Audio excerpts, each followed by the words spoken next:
start. So the session is going to get recorded, just for you to know, just in case. I mean, since we are getting very, you know, since we all know each other, I mean, it's good to know that all this is going to get recorded, okay, just in case.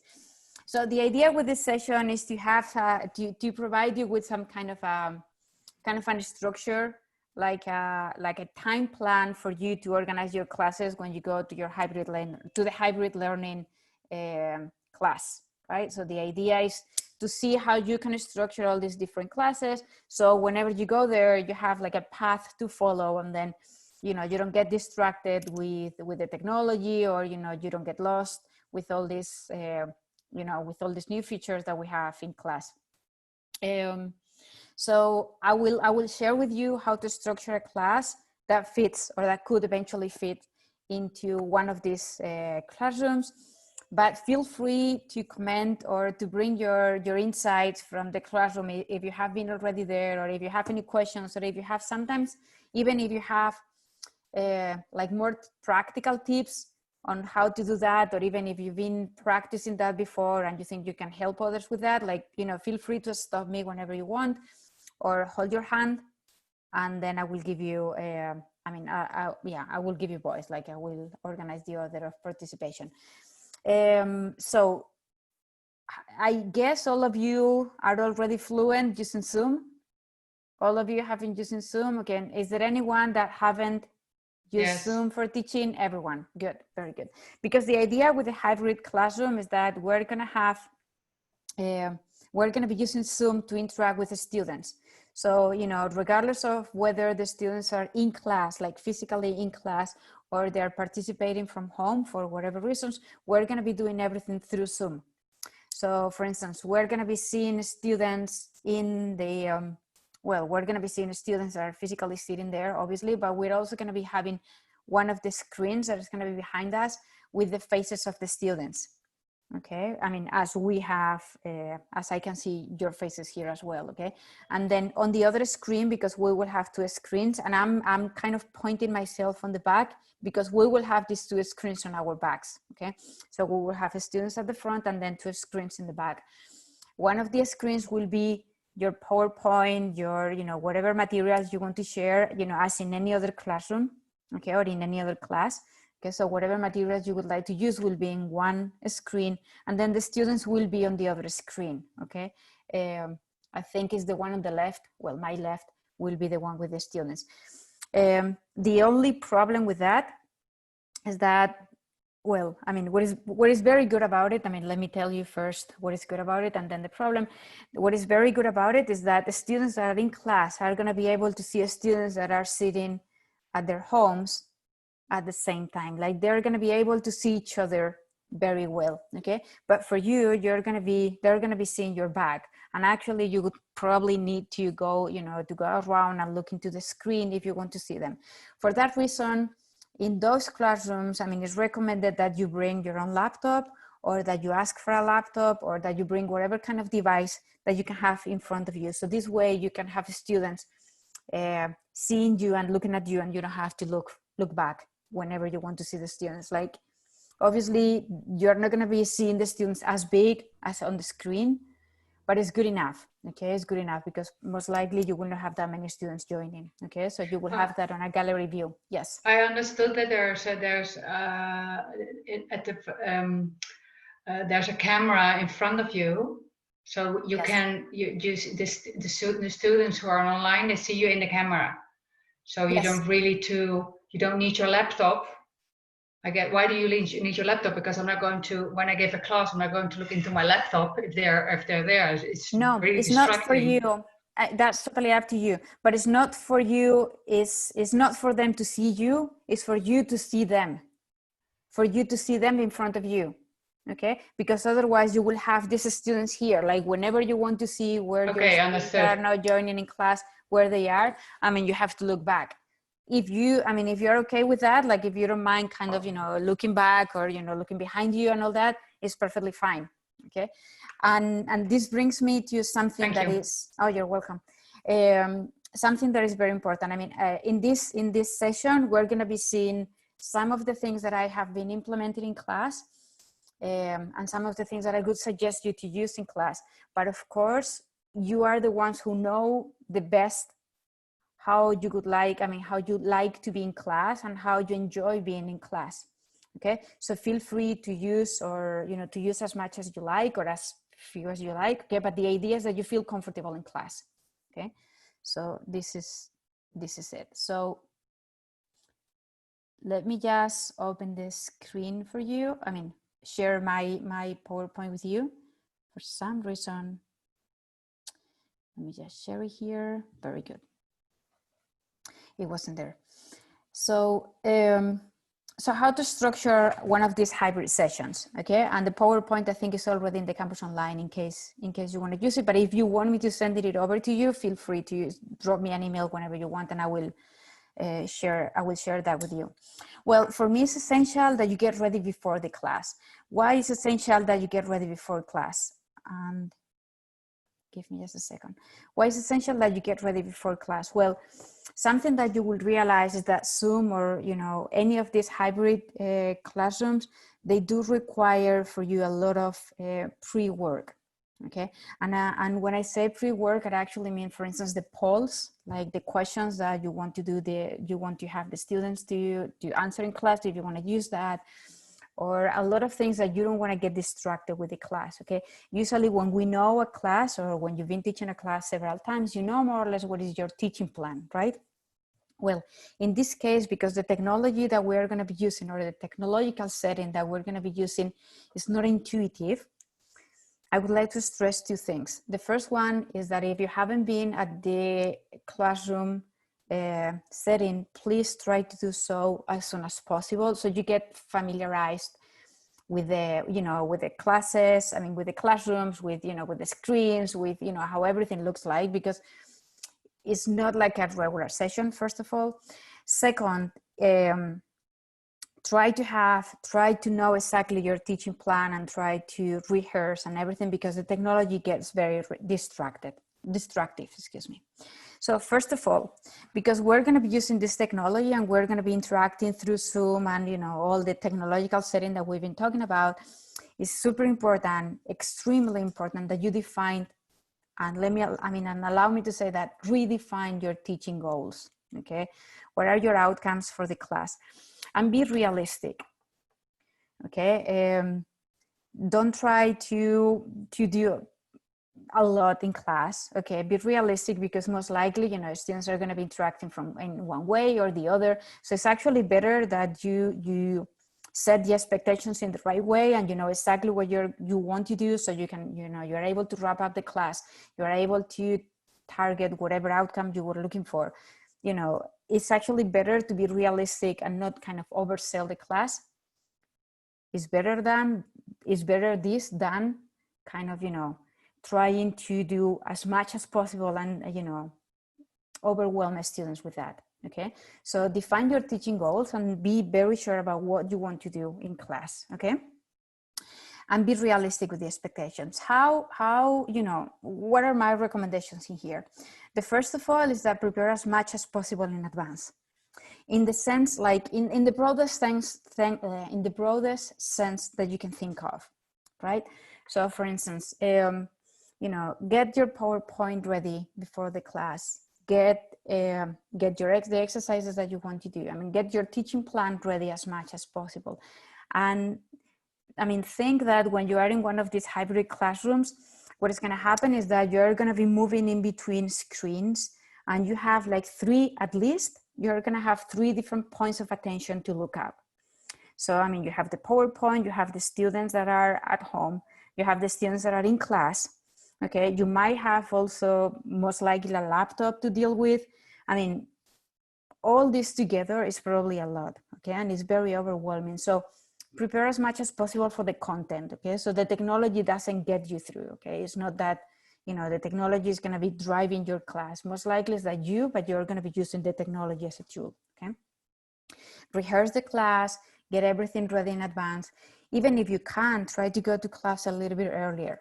Okay, so for you to get familiar with that as well, to get used to the setting. The software is very, very important. Okay, The software, I mean, I know Zoom is very intuitive and we have all used that and everything, but here is the bad, okay? Like right now we're using Zoom with only one screen. I have you on the side, okay? We're not using the chat and it works okay, but you know, in class, it's a bigger setting. You're gonna have, well, two screens again, you're gonna have students in front of you, they're gonna be interacting in one way or another. You know, it requires a lot of rehearsing, okay? So you don't, you know, there is a lot of anxiety as well involved into trying to do all these things at the same time, okay? So try to rehearse as much as possible. Go to the class, try to rehearse and try all the tools that you are planning to use. Like if you're gonna use polls, get to know how to use them in class, not only how to set them up, but actually how to use them. If you're going to be using the breakout rooms, join the session in which you can see the breakout rooms. Even if it's possible, you can be in that class as a professor, like you can try everything, but you can also try as a student. So to see how the students is feeling the classroom as well. When you go to the hybrid classroom, you go there and try to use, like you personally try to use all the things that you normally use in a normal class, in a regular class, okay? So whatever kind of tools you're using, for instance, if you're using videos, okay, which is something that we strongly recommend if you're in one of those classes, well, you know, you need to make sure what you have to do in order to make the video to be shared with sound, and to be shared without the screen blocking the image, okay? So stuff like that. How do you stop playing the video? Which is not, you know, it's not that obvious once you are in this kind of, you know, hybrid setting. How to open a PowerPoint, how to share the PowerPoint, okay? Where is the PowerPoint gonna be hosted and how you can get that out. Okay, all these kind of things, they're very obvious when you're working with your computer and when you're teaching like from home. Okay, but once you are there, once you are in one of these hybrid classes, it's essential that you know all this kind of, you know, they seem to be basic tips, but they are going to be super important for the class. Okay, because imagine that you don't know how to how to take or how to find your PowerPoint. I mean, most likely you're going to get lost, right, in class. And then it's not that easy when you depend on a technological tool, okay? I mean, I've been there, not in the hybrid classroom, I mean, but I've been there kind of, you know, having a system that is not allowing me to interact good enough with the students, and, you know, you just don't want to be there. Let me just get a little bit more light. There we go.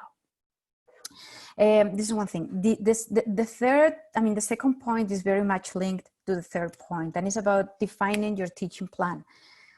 We're going to see right now how to organize a teaching plan, like in 5 minutes, but ideally you should be able to kind of to know exactly what are the different blocks that you're going to be using in class, okay, and how this block is going to be used, and what are the outcomes of this specific block, okay, so you don't get lost, okay?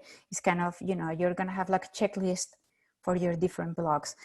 So, you know, at the beginning, it's going to be an introduction, and then what is the goal of the introduction? Then you're going to have 20 minutes for something else checked. You're going to have another 10 minutes for something. I mean, for all of you who have been teaching for a long time, this most likely is something that you don't do anymore because it comes intuitively, right? I mean, it comes with your classes.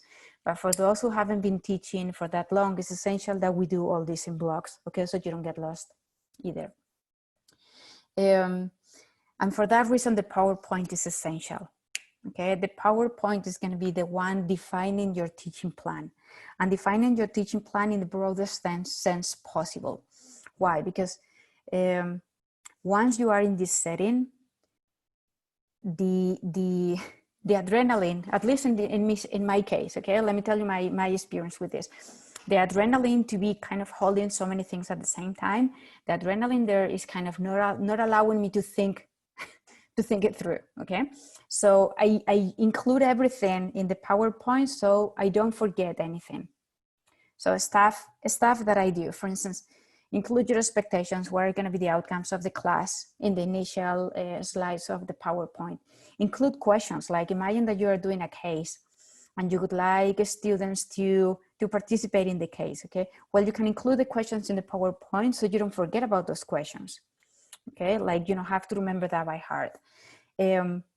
Usually I even do this, and this works in the hybrid classroom as well, is that you can include an empty slide, like a blank one, because you can write in those slides as, I mean, the board that we have in those classes, and this is something that Teresa Serra was trying yesterday, I think. These blank slides, they allow you to draw in those slides. And it's like when you finish the class, you can put together, you can save this PowerPoint, and then the PowerPoint is going to be including as well how much you've been writing or drawing in this slide. So even that, like, you know, instead of going back and forth with the whiteboard, you can use one of these white slides in the middle of your presentation to be able to make notes, or to draw something, or to take notes on the students' comments, or, you know, whatever you use the board for. I also include the time off in the slides as well, like in the PowerPoint deck. The reason for that is because I usually get very excited with the class, and then imagine that you have like a double session, which is not going to be the case of many professors, but imagine that you have a double session, and for whatever reason, you have decided to give the break, or to have a break in a different moment. If that is the case, it's actually good that you have the break at the right moment. And I don't say like, you know, like o'clock, or, you know, it's not about exactly the moment in itself. It's like, you know, give them the possibility to see that it's time off. Okay, set the expectations in that regard. Okay, this is time for you to have a, I don't know, let's go to the I don't know if the cafeteria is going to be open, but, you know, let's go have a break, you know, whatever kind of time off, or, you know, you go to the kitchen and get some water and come back. Okay, these kind of things are very important for students. Even if you're having like a small break within your class, this is essential. I mean, sometimes just giving them, giving them like, I don't know, 30 seconds to stretch is super good for them, because, you know, you see how they start kind of getting more active when they come back. Okay, this time that requires for them to come back is actually a good investment. I mean, we usually think that we are losing time because we give them time to recover, but actually giving them time to recover is very good, because they usually come back energized.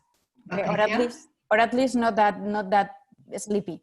Yes. Yeah, I normally do that with online sessions. Would you recommend to do the same? These 30 seconds for a stretch. Would you recommend it also for the hybrid sessions? Absolutely.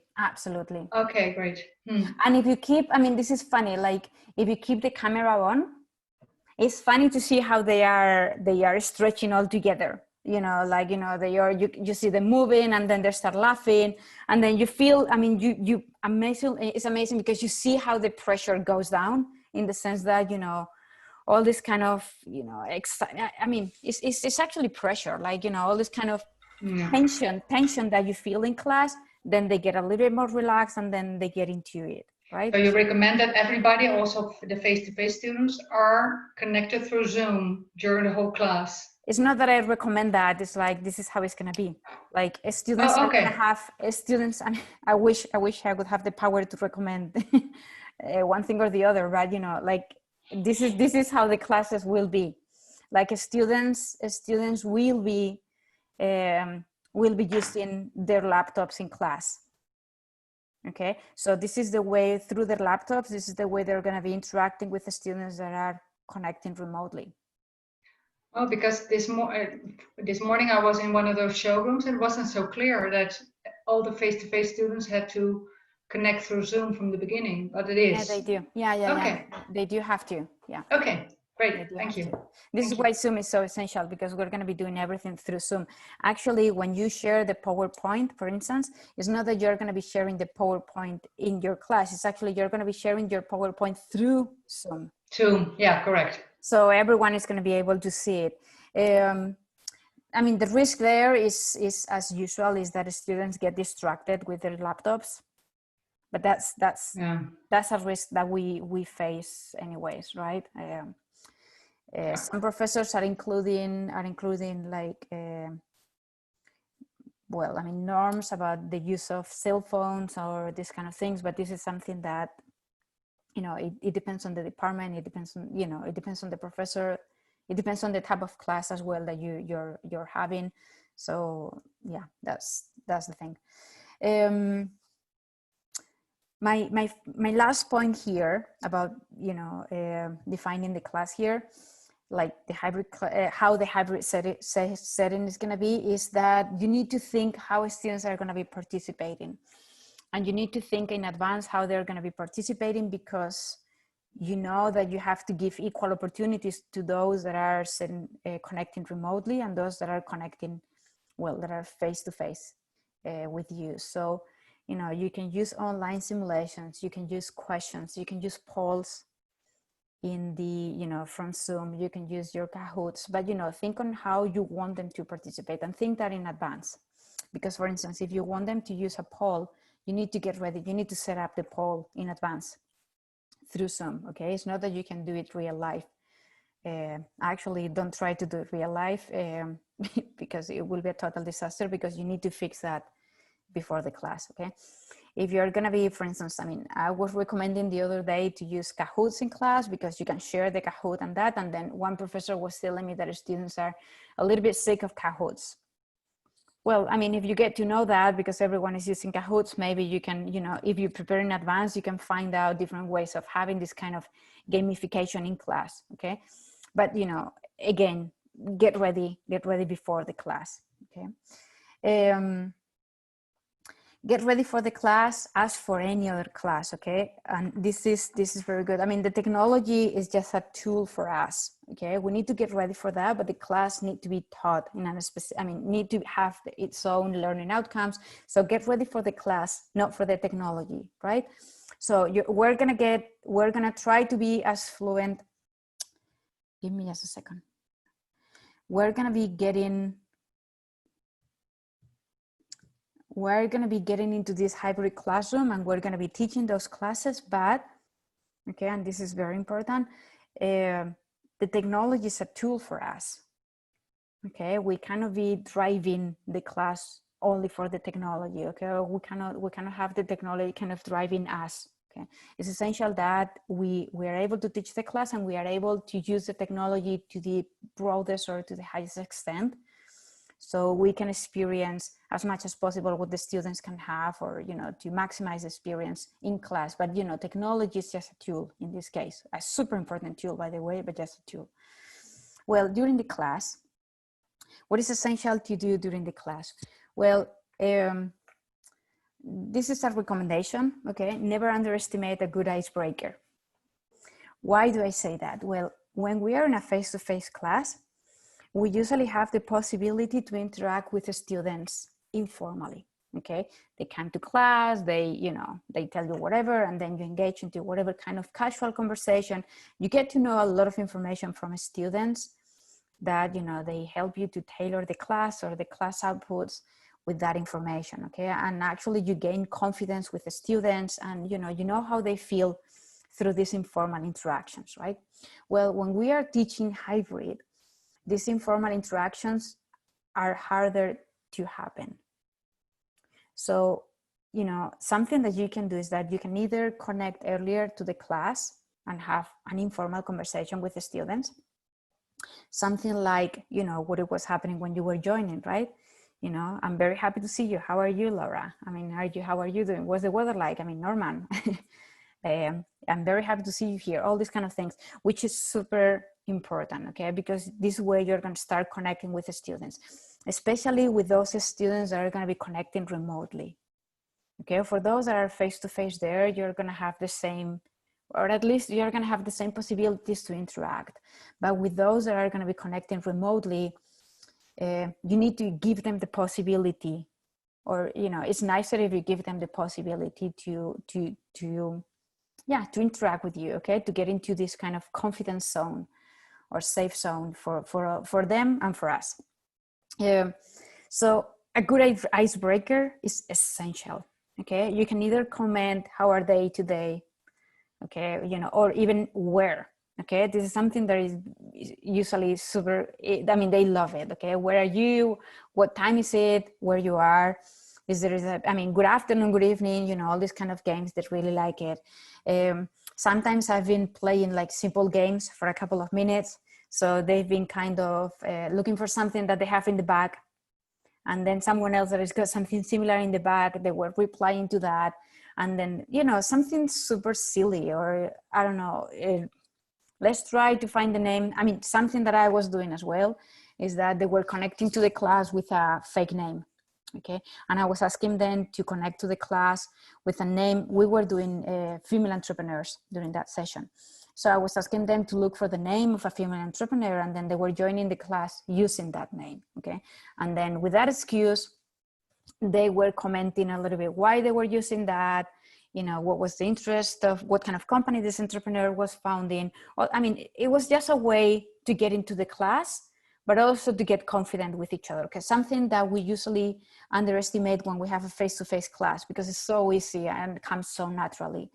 Well, in this setting, we need to consciously play or think on good icebreakers. Something else that I have done is commenting the news. I mean, I teach economics, so, you know, usually commenting, I mean, unfortunately, we have so many news to comment on that we usually comment something that is going on. Okay, what has been the central bank doing today? I mean, finally, the European Commission came to an agreement, or, you know, stuff like this. And they really like it because, you know, it reduces the tension. They get into the topic. They start commenting on that. I mean, I understand that depending on the course, depending on the topic, it's going to be harder or more or easier. But try to do that, okay? Try to have a good icebreaker into the class. So they don't get into the class and they start super hard, okay? Or you don't get into the class and start super hard. This is a graph from an article from Harvard Business Review that I thought it could be very, I mean, this is something, I thought it would be very interesting because this is something that I've been doing for many years, but I was doing that unconsciously. But they were, you know, they put it so nicely that I thought it was, I mean, it was actually better just to share that. This is one way of structuring a class, okay? And what they say is that you can structure a class the same way you structure your own training, physical training. So what do you do usually when you start any physical training? You have an icebreaker, you know, you start like kind of warming up, and then the moment you have warm up, then you start, you know, super high. Once you're there, then you keep going for a little bit of time, and then finally, after all this intense activity, you start cooling down. Well, this is what they propose. Okay, so, you know, one of the intervals could be obviously a welcome, something like an icebreaker, something like this, then something that boosts the energy into the class. Sometimes this could be a video, for instance, is very good. Or if you have a guest speaker, if you have, even you, like if you're very energetic into opening the class and you open with something that is challenging and something that, you know, that is going to be breaking them, you know, not breaking them, like challenging them in any ways, you can use that, okay? And then you can have this energizer for 10 minutes, and then you can start kind of, you know, maintaining the energy for another block, in this case, another 13 minutes or 15 minutes. Then you can have something that implies that they participate, such as the breakout rooms, for instance, and then you come back into, you know, warming or cooling down, such as that. Why is this important? Because when you are joining one of these sessions, especially for the people that are, I mean, this is very good for those that are face-to-face because it's going to be keeping attention perfectly aligned all the time. But for those that are joining remotely, you need to involve them. I mean, they need to feel included into the classroom, into the physical classroom. So this way, by changing the rhythm, okay, it's very good for them to get engaged into the class. Okay, so you do some kind of a warm-up, you present the class, you present the session, then you give them something super high. Okay, you maintain, probably you lower down a little bit, you know, probably you're going to be lecturing for a little bit and you can have a presentation or something like this, and then you come back into increasing the energy into the class. It could be done through breakout rooms. How many of you are familiar with breakout rooms? Because it's super powerful. You are all familiar. I do it all the time. Yeah. Okay. And isn't it the case, like, you know, they just, I mean, they love it, especially if it's not for that long, right? They love it. Yeah, they love it. So, you know, the breakout rooms provides us with something that is special in this case, because you can organize the breakout rooms with people that are joining remotely and in class. So they could have these interactions among them through Zoom. This is why, Jolaine, this is why everyone is going to be joining through Zoom, because, you know, imagine that you have, you know, instead of working in teams as we used to do in class, we're going to be having these breakout rooms, okay, and they can collaborate with each other. I mean, they need to bring headphones, obviously, and probably not be too loud in class, but they're going to be collaborating or working with the students that are joining from another class. And this is very good for them, okay? It's very good because they can interact, because they feel involved, because obviously, you know, they're going to be participating in the class. And the moment they come back, this is when, you know, they start kind of decompressing, okay, giving the information that they have, and then they will start. You can start. Yeah. Sorry, I'm interrupting you. Go ahead. Go ahead. So you recommend when you're doing this is what I understand, when you organize breakout groups, you recommend to combine online and offline students. If you can, I would recommend so. Because they're better connected than the online ones, no, I suppose. Or is... we don't know whether they're going to be better connected. It depends on you, and it depends on your class. Like in my case, I need to have, what I prefer, to have a student joining physically. I mean, in the breakout rooms, to have groups that are mixing face-to-face students and online students, like remote students in my case. But it might be that in your case, you're doing an exercise that requires, I don't know, you have some kind of a conversation in class and then another type of conversation outside, or maybe you're doing a role modeling exercise and then you need to have separate groups. That depends on you. Okay, that depends on you. Okay, thank you. Because we're gonna be knowing probably, we're gonna get to know who is gonna be joining remotely and who is gonna be joining physically. You know that you can create the breakout rooms in advance as well, right? Okay, it requires a little bit of work, but you can actually do that and it works really well, okay?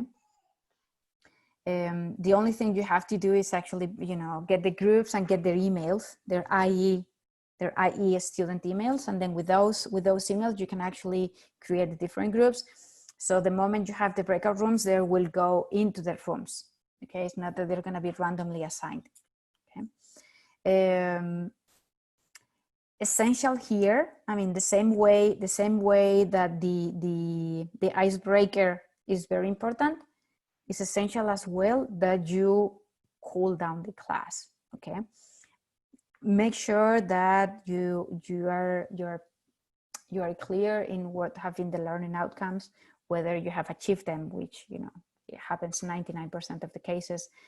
You know, how you've been going through the process, like, you know, disclosure all the process and be able to give them the possibility to learn as well. I mean, make them explicit.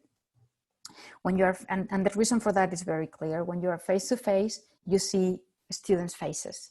Okay, so you know whether the wrap-up is actually a good wrap-up and they are getting into the class, or, you know, they might be participating or asking you questions or stuff like this.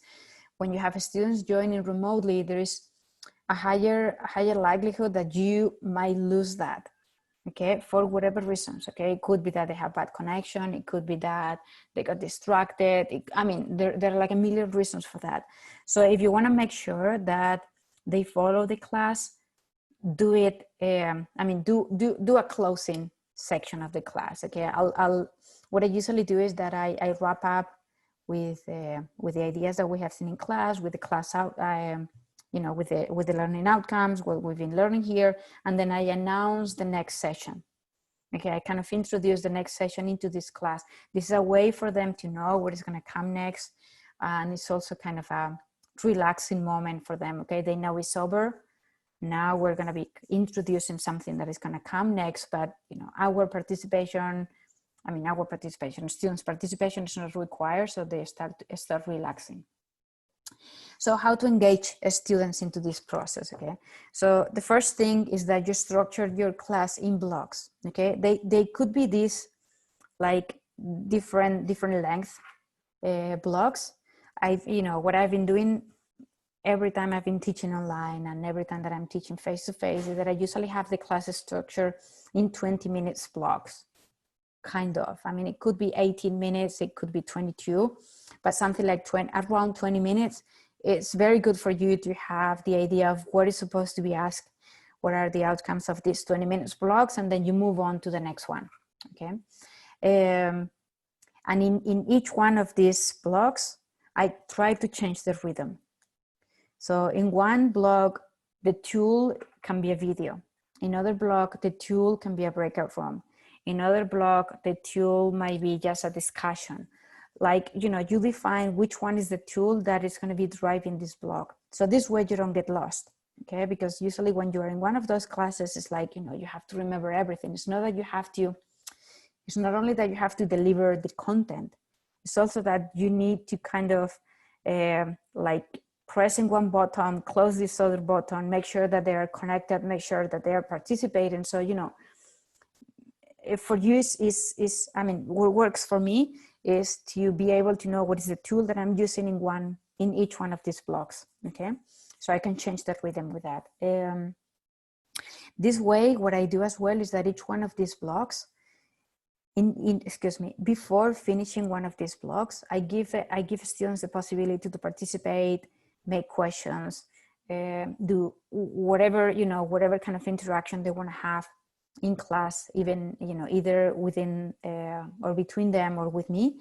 But, whatever they do, it needs to be said within this block, right? So this is a little bit the idea, okay? So give them the possibility to participate and ask questions, be part of the class in one of these parts. Always wrap up, okay? Be able to summarize the learning outcomes and give time for Q&A. This links very much with the initial point that I told you, like whenever you're gonna have one of these classes, be realistic, okay? Sometimes it's just enough for you to have a blank paper in front of you and then you have all these blocks. What is the learning outcome of each one of these blocks, how you're gonna be wrapping up, and how much time you're gonna be giving to Q&A. If you have something like this, right, then you're going to be able to know exactly what you're going to be covering in this class, and you're not going to be overwhelming students this way, right? And then when you do the closing again, as I told you, try to announce the next session, okay? What is going to be covering this next session? If you have any kind of non-class activity in between the sessions, or if you have any exercises or forums, or whatever kind of activity you have in between sessions, let them know, okay? Inform them as soon as possible, and this is one way for them to get engaged and to get into the class as well, okay? Something that usually happens with these classes is that the students that are face-to-face, this happens in all classes actually, like students, not everyone is gonna get to know everything, okay? But students that are joining remotely have the best excuse ever for not being aware of what is coming next, okay?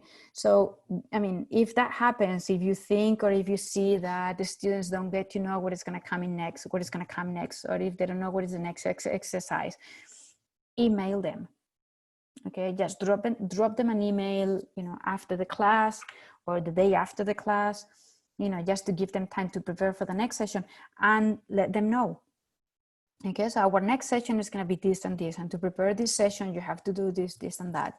And with this information, you're going to be able to participate in the class. I know that sometimes, it's not that I know, but in some classes or in some groups, you don't need to do things like this. But in some other groups, they might require a little bit more of attention, okay? For instance, if you're working with executives, most likely they will appreciate if you let them know in advance what is the format of the next session, what is the content of the next session, how you're going to be dealing with the next session. Not because they are not engaged into the class or involved into the class, more because, if they're executives and they're working at the same time, they really appreciate that you give them a heads up, okay? So, this is what is going to come next. You don't have to go into the campus online, look what is coming next, get ready for that. So, if you can make their life their lives a little bit easier, I think they would appreciate that. By the way, you can you can ask me questions whenever you want. No? Good. Okay. Or yes. Hello, Patricia. This Thank is you. Professor Antonio González speaking. Okay, Antonio. I do have a question Go. regarding to this final recommendation. I pretty much agree with this fact of helping or making their lives easier. By my question, I'm sorry, I'm just teaching a few years ago. Do you think that those students that don't even give 1 minute of attention to the syllabus are going to read these emails? Because, well, at least they have no excuses for you to be used later. Like, you know, sometimes students are going to be like, yeah, but we don't know. I mean, this has happened to me. Like, we had a discussion forum in one course, and then, you know, a couple of the students came to me like, I actually didn't know that we were going to have. And I said, well, first of all, it's in the syllabus, point one. Point two is that I sent you an email when the discussion forum started. Like, you know, what else do you want me to do? Like, you know, I can hold your hand, but up to a certain extent. Of the forums, but between sessions. Even that, yeah, why not? Okay. I mean, if you feel comfortable with that, it's fine. If you don't feel, I mean, as I said, I mean, this is something that you can do, or you can actually choose not to do. Like maybe. No, I agree. My question were more, how to say, in terms of philosophy, you know, because my impression is that there are some students that whatever you do, you cannot motivate them to engage. That's so my thought was in that way. That's unfortunately that's something, that's a challenge for all professors.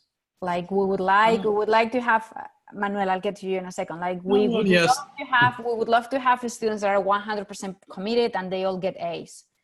The reality is that we have A's, B's, and B minus. Okay, Manuel. Well, I think this kind of students we have right now are accustomed to emotions. And they are very different from, of course, my generation. But I think the use of emotions, the sort of narrative we can build up during the class, is the way we can just go forward with the contents and the topics we have to teach. But I think the use of emotions is so important. Of course, all your presentation is very brilliantly related to the question of how to administer the emotions in the class. But I think you take into account this question, it is not so difficult. in any case, it's what we have right now in front of us all the time. Yeah. I mean, talking about emotions, this is something that we can use in the icebreakers. I mean, this is something that we will see in a second, but this is something that we can use in the icebreakers or even within later, you know, within the class or during the class, because we need to get them engaged as well. And one way to make them engaged, I mean, it could be a joke. I mean, you can be a little bit funny if you want to. Be careful with that. Okay, be careful with making jokes, but you know, it could be a way of doing that if you feel comfortable with that. There was a professor at Harvard, and he was introducing every single case, talking about the story of the entrepreneur he was going to be using the case about.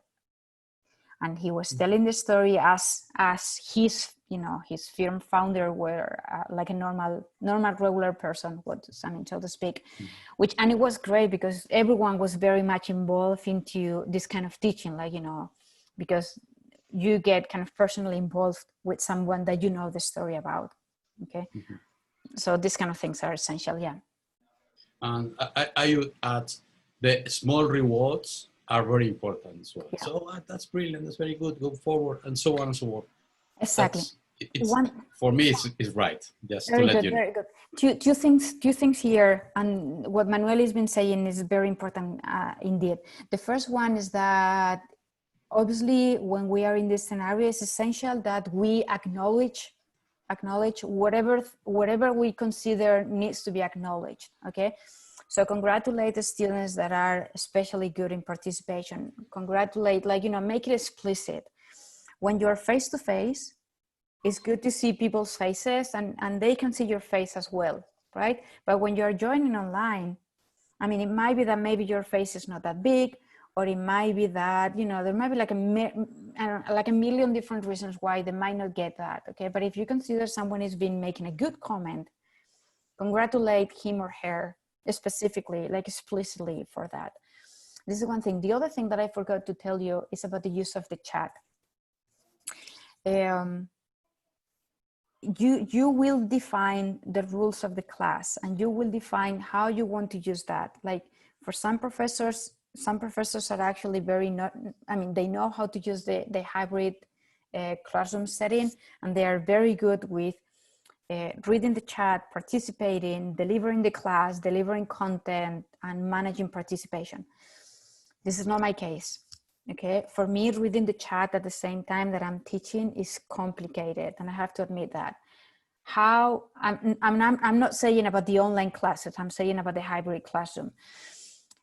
Like what I do usually in those classes is that I don't use the chat, and actually I don't pay attention to the chat. Okay, and I tell this to students at the very beginning, like if you want to participate, you know, hold your hand, and I will give you voice as soon as I can.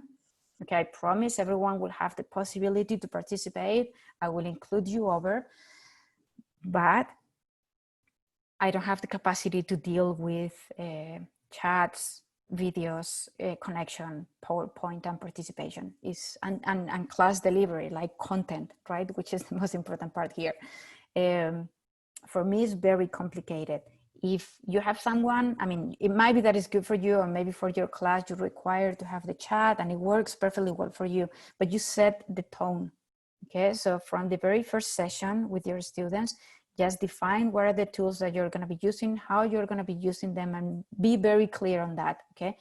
If you're not gonna be reading the chat, let them know. If you want them to have the camera on and that counts for participation, do it.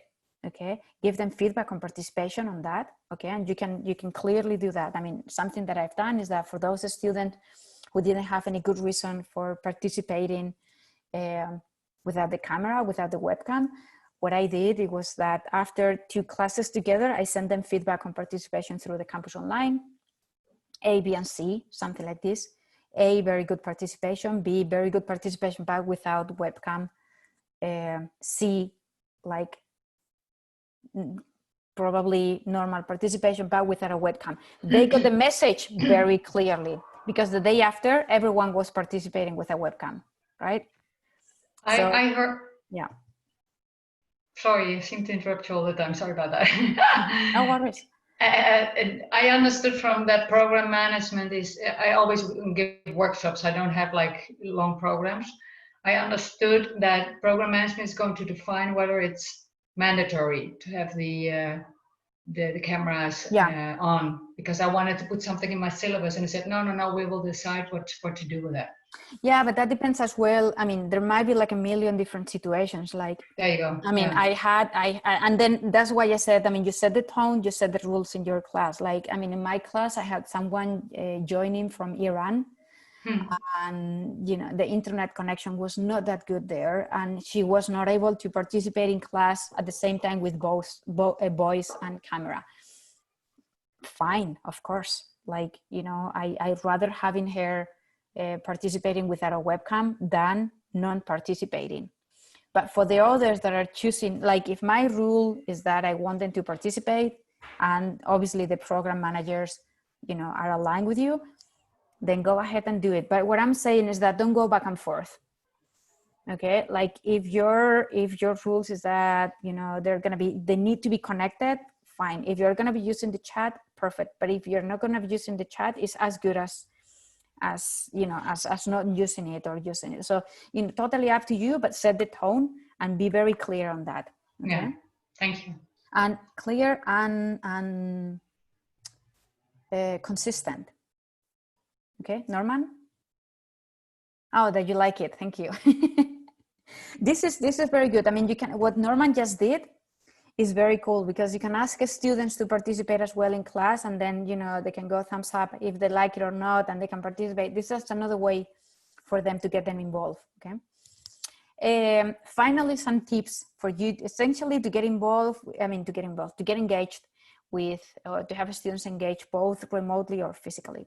The first one is that if you give them, like use the work that they've been doing in class, use the work that they have done, use it in class.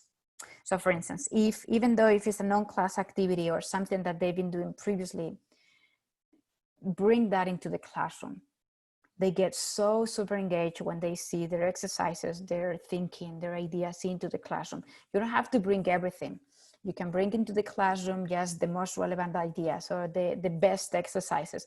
But give them the possibility to be part of the class is very good, essentially or especially for those that are joining remotely, like they see that they're present there. The second thing, which is very, very obvious, is to call them by their names. You can totally see how the attention span changes the moment you change the name. You use their name. Norman. I just wanted to add to your comment on voice, to incorporate them in class. And of course, also, since you haven't mentioned it, just to think about flipping the classroom also and giving them, and have them be the protagonist for 5-10 minutes for a presentation or they lead the discussion on a certain point or whatever. Just another option within incorporating them into the classroom so that they feel very involved. That's all I wanted to say. Absolutely. Thank you so much for that, Norman. I mean, if you haven't flipped the classroom or if you haven't flipped the class yet, I would strongly encourage you to do it because it's a fantastic experience. I mean, flip the classroom implies that you have students doing exercises or things for the class in advance. And then what you do in class is that students are going to be bringing the results or the outcomes of these exercises to the class, and then they're going to come up to their own conclusions, decisions during the class. It's a fantastic way for them to experience knowledge. Okay, it's not that they learn, it's that they experience knowledge and they get to know that by themselves. Okay, so excellent point, Norman. Okay. It requires a lot of work, like flipping the class. It's not that easy. Thank you for congratulating me and using my name, Patricia. Thank you. Very good. Thank you. You see? So using your names, using examples that they feel familiar with. Okay, like if you have students coming from remote places, bring those places into the discussion. Okay, it might require a little bit of work on your side, but it gets them so much involved into the class. Usually, maybe you have someone that is coming from a remote place or, something like this, they're going to feel very much involved if that is the case. I had a student last term from Armenia, which is a country that I've never been there, but I don't know. She was a very good student. So, we were involved in a little bit of, the discussion around Armenia, and then she was very proud of her country. This doesn't mean that everyone needs to be talking about her country, his or her country, but it's more that, you can use examples, especially if you're using if you're teaching graduate students, then you can use examples that are coming from their industries, or, you can bring them into the discussion. Give them feedback. This is so important. Feedback on participation. As I told you before, something short can work. You go into the campus online and you tell them, so, I'm going to be giving like 1, 2, 3, 4, or even 1, 2, like top of the class, normal class, or top participation, normal participation, something like this. Okay. If that is the case, thank you, Laura. It was so good to see you here. So if that is the case, give them feedback, because this is a new setting for you, but it's a new setting for them as well. So it's good that they know how they are doing. So give them information. Okay, it's not only that you give them feedback on the exercises, you give them feedback on content, but also give them feedback on how they're performing in class. Something short or basic can work as well. And essentially, if we have students that cannot participate, try to give them some kind of option or alternative work if they cannot join the session.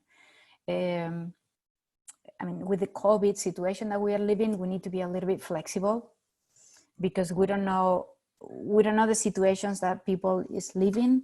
And it's not, I mean, sometimes it's not that they cannot participate because they are sick themselves. This is probably an extreme case. It might be that they have someone at home that is sick, and then he or she has to do more things at work, at home. Or it could be because they are taking care of someone, or it could be that they are taking care of the whole family. I mean, there might be like a million reasons there for them not to be able to fully participate. If they are able to explain you the situation, if you know, and if you feel comfortable with that, try to provide them with an alternative work.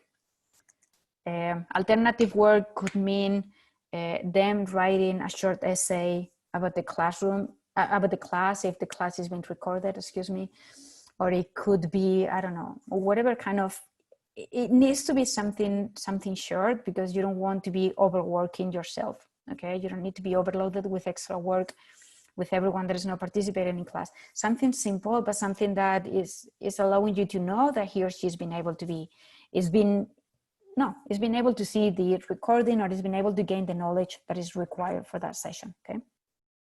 And let them know in advance, by the way, okay? Before we go into, this is the last slide, okay? Before we go into the checklist, I don't know whether you have any other comments in here to make, or any other questions. Nope. Okay. Well, what I did here, oops, sorry. What I did here in this last slide.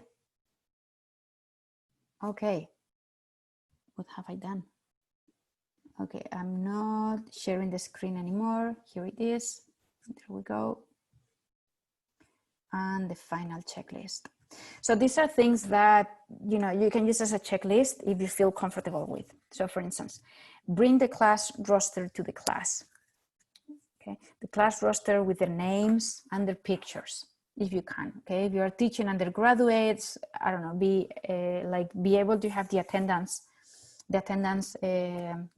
part of the campus online open. Okay, why is that? Because if you want to control for participation, we usually do it this way. I mean, what I've been doing for many years, and I will tell you what I used to do for many years and what I did last year.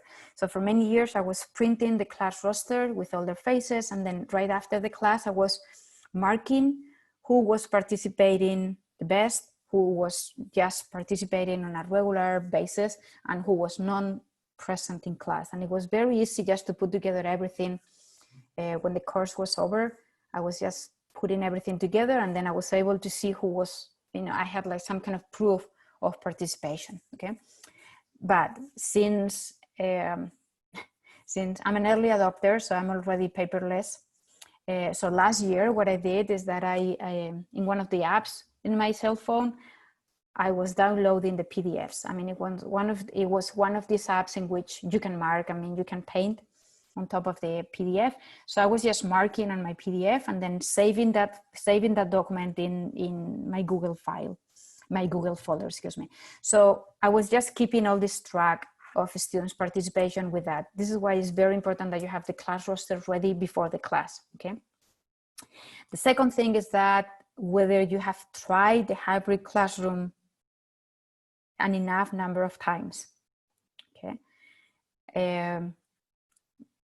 Daisy and Isabel, they can tell you that, you know, you can go as many times as you want. I mean, obviously being at least once is mandatory or highly recommended. No, it's not mandatory, highly recommended, strongly recommended, but it's not easy. So as many times, I mean, you can go as many times as you want, and then you feel comfortable with it. Okay, go there, try everything, try your class, try all the different things that you might need in your class, go there and do it, okay? Test the software in advance, everything, Zoom, the polls, the breakout rooms, sharing and writing on your PowerPoint, sharing and writing on your whiteboard. If you have an iPad and you want to share that, try everything, okay? You can try that at home if you want to, but you can also try that in the hybrid classroom. Define your teaching plan in blocks, okay? Make sure that your PowerPoint includes all the class content, even the time off, as Jolene was saying. I mean, stretching time, questions, discussions, everything in there. Define how the warming up, like the icebreaker, is going to be. Define how are students participating, like in which parts are you allowing students to participate if you want to, or how you want them to participate. Define your learning outcomes. This is very much related with the blogs. And be able to have like a wrap up. Okay, a wrap up can be something that could be like very standard, like you wrap up the learning outcomes, but it could be something like different. You can use whatever you want to use different. You can use sometimes I've been having like the actual protagonist of the cases coming to the class. If it's a case that you've been writing, then you can have them to wrap up the class, okay? Just for 5-10 minutes to join online, to join through Zoom, and then they can wrap up the class with you. You know, things like this, it's important that you get them ready in advance, okay? So this is just, you can use this as a checklist for you to organize the class, okay?